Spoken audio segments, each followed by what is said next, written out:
சில நேரத்தில் ஆண்டவருடைய பிள்ளைகளாகிய நமக்கு ஆண்டவர் கொடுக்கிற சோதனையை சொல்லிட்டு செய்வார் அப்படின்னு நம்ம சொல்ல முடியாது. ஆனா கண்டிப்பாக ஒன்று நினைத்துக் கொள்ளுங்கள், எந்த சோதனையில கடந்து போனாலும் அதுல ஒரு நன்மையை வைக்காமல், ஒரு உயர்வை வைக்காமல் அந்த பாதையில ஆண்டவர் நம்மளை கொண்டு போகவே மாட்டார்.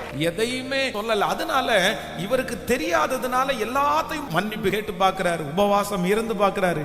ஆனா எவ்வளோ கிரிய செஞ்சோம், அவுட்புட் என்ன என்ன இருக்குது, என்ன செய்யறாங்கன்னு பார்த்தா ஒண்ணுமே இல்லை, எந்த பதிலுமே இல்லை.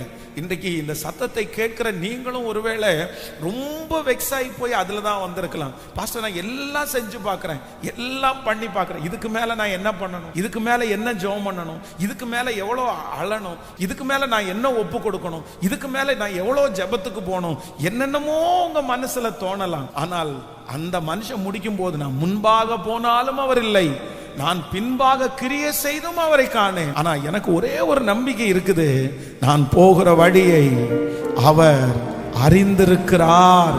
அவர் என்னை சோதித்த பிறகு நான் பொன்னாக விளங்குவேன். அந்த ஸ்டேட்மெண்ட் ஆண்டவர் உங்க வாயினாலையும் கர்த்தர் சொல்ல வைப்பார்.